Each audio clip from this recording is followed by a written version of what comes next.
morning, everyone. Thank you for joining us for our Dharma Family Service. This is our last family service here in September. And I'd like to begin service with Sutra chanting, and we will chant Juseige.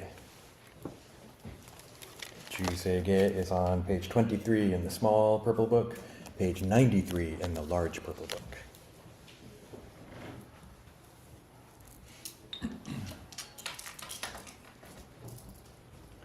Namandam, namandam, namandam.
Cyber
Okay, next let's recite the three treasures, which is on page 3 in the small purple book and will be on the screen.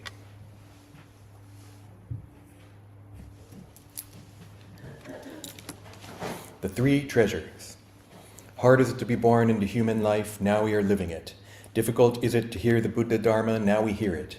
If we do not deliver ourselves in the present life, no hope is there that we shall be freed from suffering and sorrow in the ocean of birth and death. Let us reverently take refuge in the three treasures of the truth. I take refuge in Buddha. May we all together absorb into ourselves the principle of your way to enlightenment and awaken in ourselves your supreme will. I take refuge in Dharma. May we all together be submerged in the depth of the doctrine and gain wisdom as deep as the ocean. I take refuge in Sangha. May we all together become units in true accord in your life of harmony in a spirit of universal oneness, freed from the bondage of selfishness. Even through myriad ages of kalpas, hard is it to hear such an excellent, profound, and wonderful doctrine. Now we are able to hear and receive it. Let us thoroughly understand the true meaning of the Tathagata's teaching. Namo Amida Butsu.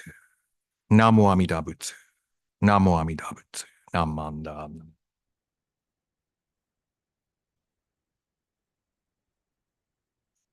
Okay, thank you very much. I'd like to deliver the Dharma message.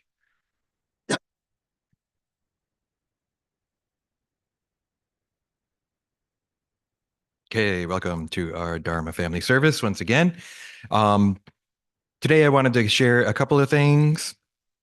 One, I thought I would start with the Iroha Uta. And so here in September, we had Ohigan, right? I'll go back to this screen.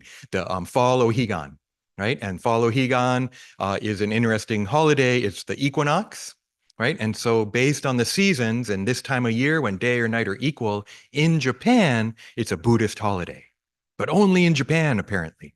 China doesn't celebrate it.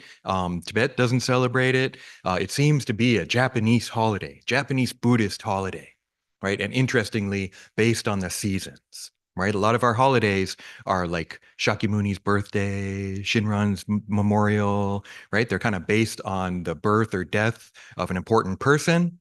But the Ohigan is one that's based more on the seasons and more on nature. So kind of thinking about that, I thought, well, how about I share this poem? And so I think we've looked at this poem before, but maybe in study class, maybe a few years ago here. I put it up on the board, on the screen, I mean. The left side is the characters themselves. The middle column is with the kanji. So you can, if you know Japanese, you can kind of figure out what's going on. And then the right side is how to read it. And so on the right side, it'll say, for example, Iro wa nioe do chiri nuru o. So Japan, maybe not modern Japanese people, but for centuries, this is a really, really well-known and important poem. The funny thing is, on the right side, it says Iro wa. But on the left side, a lot of times we say Iroha no Uta, Iroha. That's one of the funny characters where ha can also be pronounced wa when it's a subject marker. If you've studied Japanese, maybe you want to sign up for Gakuen. And so some of these other ones. So on the third line, if you look at the left side, it just says waka yo. But on the right, it says wa ga yo. So that's also the 10-10, the way they change ka can become ga if you put 10-10, ha can become pa if you put a little maru, the little circle, right? So there's different ways to read the characters, but the poem, if we read it the way kind of in modern Japanese, it would be Iro wa nioe do chiri nuru o waga yo tare zo tsune naran ui no okuyama kyou koete asaki yume miji ei mo sezu. So far, meaningless gibberish, right? Like, what's he saying? So we got to look at the English. This is my not so great translation based on the one from the Nelson's Kanji Dictionary. Forms are fragrant, but they fade away. In this world of ours, nothing lasts forever. Today, cross the high mountain of life's delusions, and there will be no more shallow dreaming, no more drunkenness. Now the forms there, iro, normally in modern Japanese, we think it's colors, right? Iro is like color, but is a technical term in Buddhism too, meaning form, like physical form.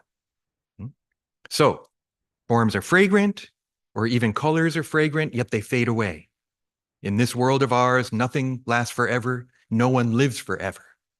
Today, cross the high mountain of life's delusions, and there will be no more shallow dreaming, no more drunkenness. So it's a pangram, for one thing. You know what a pangram is?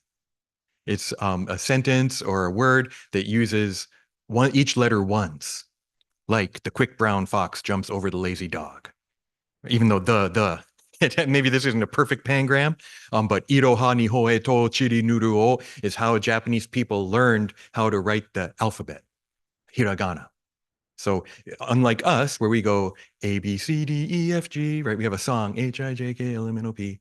I don't have to finish it, right? And so that alphabet, like we have a song to remember the alphabet.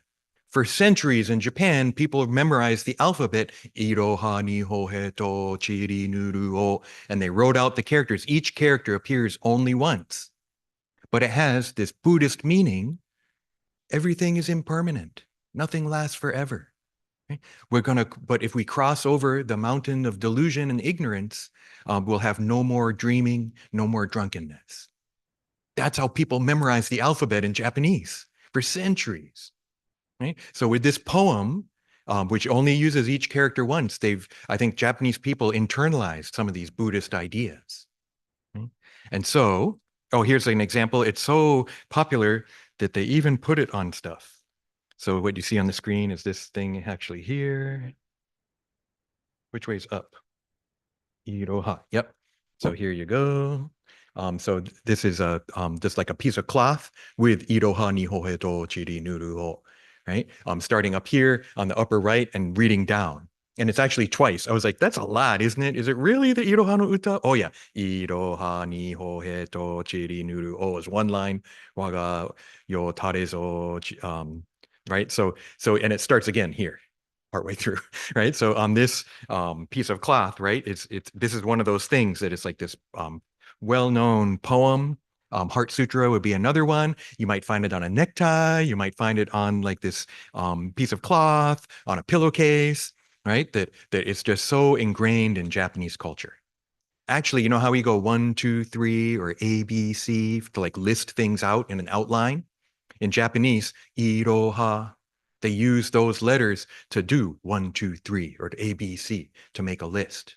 Not maybe in modern stuff, but I bet they still do. When I look at like my chanting book and it lists out this different stuff, that's what they use. And you're like, oh my gosh, it's the Iroha no Uta, but they're using it as ABC. So apparently it's related to, this is kind of maybe where I want to focus in, right? So here we have this interesting poem in Japanese, and what's it based on? And it's based on something we might call the 3 Dharma Marks, Samboin. Now, Dharma here doesn't mean the truth. It doesn't mean the teachings. It means the basic constituent elements of reality. Basically, all things have these marks. All things are impermanent. Shogyo mujo. All things are without self. Shoho muga. Nirvana is quiescence. Nehan jakujo. And all things are suffering or dissatisfactory. Issai kai ku. Now, we could also maybe say that all things are marked with impermanence. All things are marked with no self. All things are marked with dissatisfaction. And then are all things also nirvana? That's kind of a Mahayana read, right? That it's suffering and nirvana at the same time. So this is also another famous poem of, these 4 characters each, Shogyo, Mujo, Shoho, Muga, Nehan, Jakujo, Issai, Kai, Ku. Right? And so this is a really, really important poem expressing some of the fundamental truths of Buddhism. That every single thing is impermanent. Nothing like, and it's all without self. Nothing exists in and of itself. Always changing and only existing in the context of other things.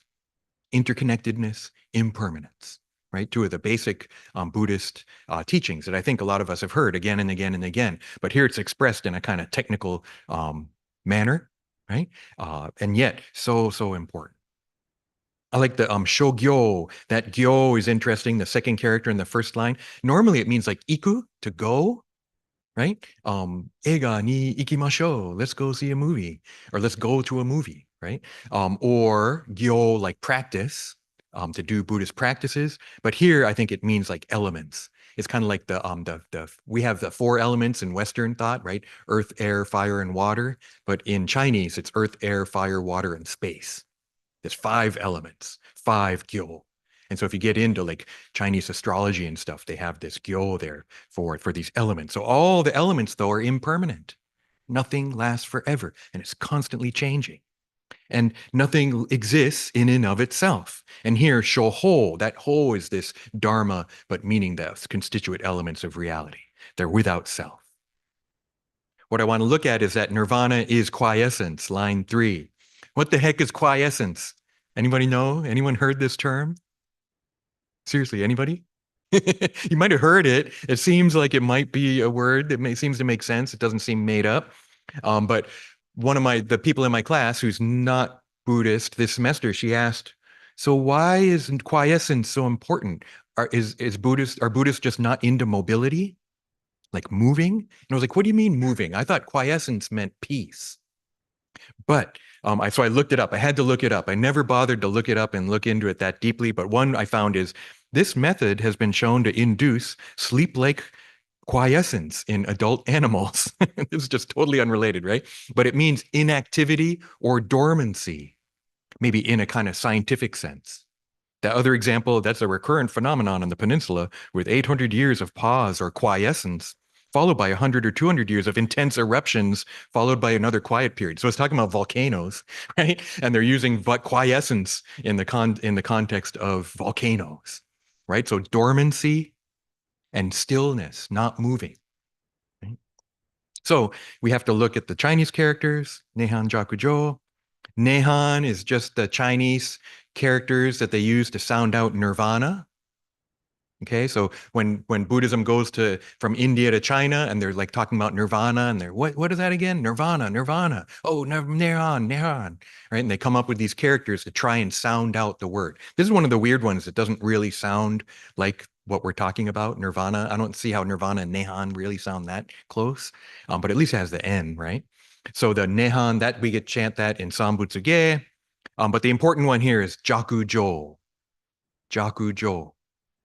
So Jaku, the Japanese reading is sabishi, lonely. Samishi na, sabishi, right? So meaning in modern Japanese, lonely, but also quiet, mellow, mature. Right? Somebody's being really mature back there. And so just sitting quietly, right? And then the other one, Jo, is also shizuka, quiet. Shizuka ni shinasai, be quiet. That's what you hear in Japanese class, right? When you're being noisy, they say shizuka no shinisai, right? Be quiet. But also just shizuka, right? Just being quiet. So nirvana is like this, still quiet, peaceful, maybe, still. What that made me think of is it sounds kind of passive, maybe, right? And I thought that was interesting. Like, are Buddhists not into mobility, right? Are you just going to sit there quietly, right? Or would you maybe be moving around? And so it made me realize our image in the middle here is Amida Buddha, right? And it's a standing image. Other Buddhists, if you go to Kamakura and you go to that outdoor daibutsu, that outdoor giant Buddha that's like cement, I don't know if it's cement, but what it's made out of, but it's seated, right? It's a seated Buddha, but it is Amida. It is Amida Buddha, the one in Kamakura, the big outdoor daibutsu. But our Buddha is not seated. Our Buddha is standing, right? If we put a seated Buddha here and someone from Honzan came, they'd be like, what's that? That's not the right image, right? That we can use certain images and can't use certain other ones. If we put Dainichi Nyorai in there, they'd be like, this is not a Shingon temple. This is a Jodo Shinshu temple. So we need Amida Buddha. We can have Namo Amida Butsu written out. But if we have a Buddha image, whether it's a painting or a statue, it's a standing image. right? Amida Buddha standing, making the correct hand symbols. Right? But the other aspect of this is that if you look from the side, our statue is straight, but some are not. And so I went to Fresno Betsuin back in June, and I noticed that. So the picture looks funny. It looks like it's like two pictures, kind of like a split down the middle, but that's what it actually looks like. Their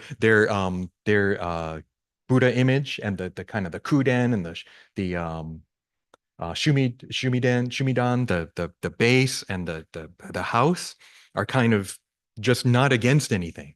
So you can kind of see what's in back there. And then if we look closely, I don't know if you can you see that? Buddha's leaning forwards, right? Buddha's leaning forwards. And so some of our Nishihon Ganji, Jodo Shinshu images are leaning forwards. And that represents Buddha's active nature.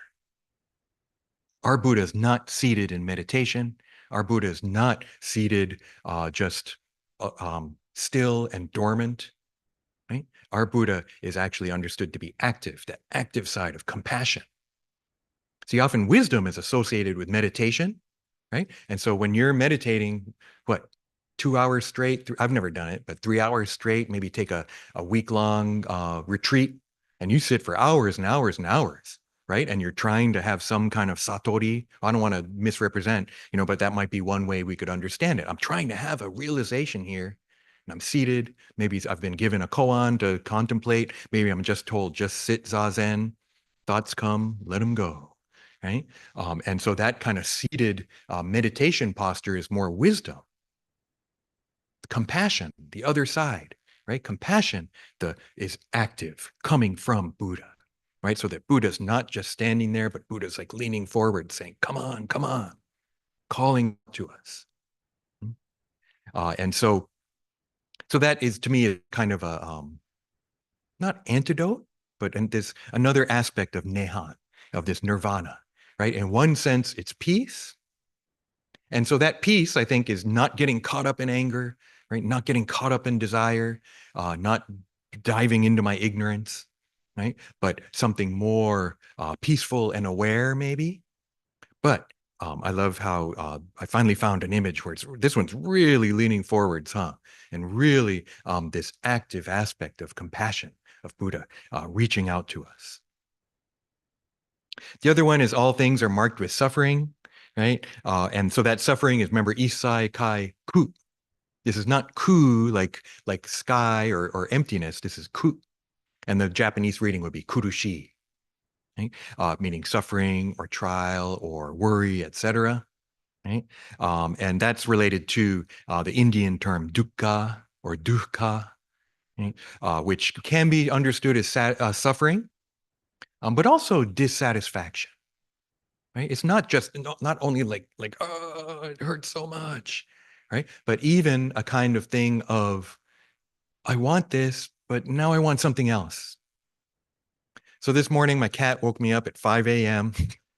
And she's a great cat, but sometimes she's just like meow meow meow. I don't think she even knows what she wants, but she wants something, and I got to do something, right? One thing I can do is try and ignore her. Right? Other times I'm like petting her and okay, kitty, kitty, wait until she gets kind of satisfied and then maybe goes and gets some water and then I run back into bed and try to get back to sleep. Right? But it's just so interesting. And so today I just gave up and I was like, okay, I'm already kind of awake. It's 5 a.m. It's all right. So I go sit on the couch. Come on, sit in my lap, sit in my lap. Isn't that what you want? And she comes and I'm petting her, petting her, petting her. And she jumps off my lap and starts going into the bed. No, no, no, no, no, no. Come back, come back. That's not what you want. That's not... Or maybe you want some food, put her in front of her food. Nope, that's not what she wants. Okay, come on, back to the couch. Don't wake anybody else up. Come on, come on. Sit back on the couch. Come on, come on. Okay, she comes back, sits in my lap. Yosh, yosh. Go to sleep, go to sleep, right? But the honk, and starts running around again. It's like, right? So it's really interesting. We rescued her from the parking lot here. She was having a really difficult life out on the streets, basically, streets of Oakland, scrounging for food. She's emaciated. Just the way she looked in the first pictures of her out in the parking lot, right? She just looks down, worn out, right? So she's not that anymore. She has a house. It's warm. She has food anytime she wants. She has fresh water every single day. We clean her litter box multiple times a day. It's not enough. I'm still not happy. I want something. I need something else, you know?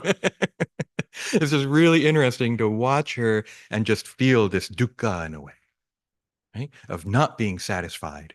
And this constant, and it's partly because she's a kitten and she's got that energy, right? And not sure what she wants in life, still searching around, still looking every 5 minutes, looking for something different, right? Just not satisfied. So then I have to turn that on myself. How am I like that? How am I dissatisfied with things in life? I'm reading Moon Unit Zappa's autobiography right now, and can kind of see that with her too. She doesn't know what she's looking for. I might talk about her more next week, but there's a part when she's like, I still haven't found myself. I'm still looking, what am I looking for in life? Really interesting. And I think one way to understand that kind of dissatisfaction, can't find peace, right? Always looking for something else, never satisfied, right? Dukkha. As part of life, right? And that's the first noble truth. Life is suffering. Life is a bumpy road, is how Ken Tanaka puts it. Yamaoka Sensei used to say, things don't always go the way we want, right? This suffering, second noble truth caused by ignorance and desire. And so, you know, we can go on and on about that, but I don't want to do that. But maybe back to nirvana is peace, right? Nirvana is quiescence and peace. So part of it to me is there's more to life than just this samsara of being dissatisfied. There's more to life than the three poisons, than just being caught up in anger, caught up in suffering, desire, right? Caught up in ignorance. Maybe saying Namo Amida Butsu, part of that is to remind us of this, right? I don't know how often we say it outside of church. I make you say it. I've got you trained, right? I say Namo Amida Butsu, and you say it right back, right? But the idea is that you take it into your life. You take it into your daily life. And when you catch yourself in this dissatisfied state, when you catch yourself wanting stuff that you really don't need, thinking that's going to bring you happiness, when you catch yourself really angry, right? Getting angry at others, maybe Namo Amida Butsu can remind us of these truths of Buddhism, and that there's more than just samsara. There's more than just the anger that I feel towards others. There's more than this desire of just stuff that I want, and I can't be happy until I get it. Then I'll be happy. I think most of the time we get it. It's not as good as we thought it was. And for some reason, I thought my life would change, but it hasn't. I just have more stuff now, right? But maybe most importantly, that active aspect of Buddha, right? And the Namo Amida Butsu. I didn't say saying Namo Amida Butsu, right? That's one aspect. When I'm upset, angry, or sad or whatever, Namo Amida Butsu. That's saying the Nembutsu, right? But Namo Amida Butsu is also the name of the Buddha calling to us, right? To turn away from samsara, to turn away from greed, anger, and ignorance, and towards nirvana, towards this peace. And yet, turning back towards samsara to try and help others. So I want to thank you. There's the Iroha Uta. Why don't we conclude the Dharma message? And I'll recite the Iroha Uta one more time so you can join me in Gassho if you wish. Forms are fragrant, they fade away. In this world of ours, nothing lasts forever, no one lives forever. Today, cross the high mountain of life's delusions, and there will be no more shallow dreaming, no more drunkenness. Namo Amida Butsu. Namo Amida Butsu. Namo Amida Butsu. Namo. Okay, and I guess turn it back to, and I can't turn it back because we haven't talked yet. I'm going to turn it over to Robert Noguchi for announcements.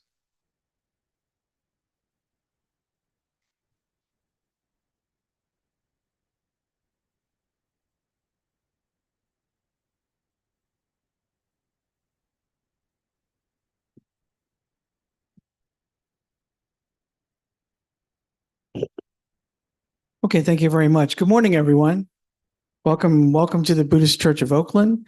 My name is Robert, and I do have some announcements. If if my thing would change. We run into this again. I have to move to the other side of the room. Oh, there it goes. Oh, there it goes. Okay, good. See, this side has our booster, I think, on it. First, I want to thank Reverend Harry Gyokyo Bridge, our resident minister, for today's Dharma talk and officiating the service. Host group number 7, who is downstairs, providing hospitality for those of us here at the temple, and our Zoom crew downstairs, taking care of our online presentation and YouTube broadcast. Thank you very much.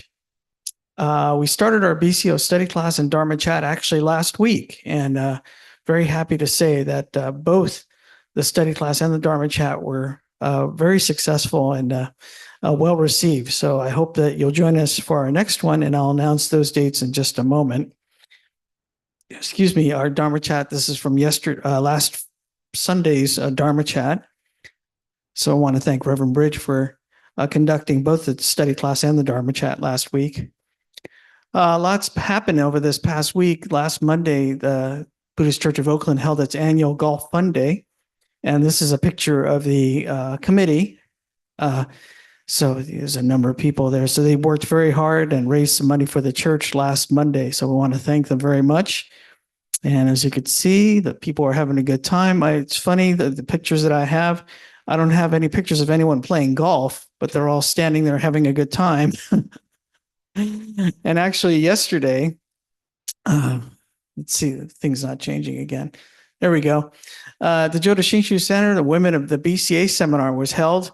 And so there are a number of people there in person, as you could see, and online as well. So with that, I'd like to introduce our special guest today, Mrs. Terry Omori. Are you here today? Yes, she's in the back, former president of the BCA. Thank you very much for being here today, Terry, and for co-chairing this event yesterday. I really enjoyed it. Coming up at the end of the month, Sunday, October 27th, will be our BCO Dharma School Halloween party. So we hope you'll bring your children / your grandchildren for that on the Sunday, the 27th. So looking forward at what's next. Next Sunday, we'll have our next service. Next Sunday, October 6th at 10 a.m., our Dharma Family Service. And actually, right after that, we'll have a Dharma chat at 10:45, right after the service. And then our next study class will be Saturday, October 12th from 1 to 3 p.m. The topic is The Only Thing I Know in Life is Gratitude. So that's based on the book by Reverend Marvin Harada, the Bishop of the Buddhist Churches of America, Discovering Buddhism in Everyday Life. So if you have any questions on that, you can let me know. Okay, and there's an invitation for you to become a member of the Buddhist Church of Oakland and join our BCO family.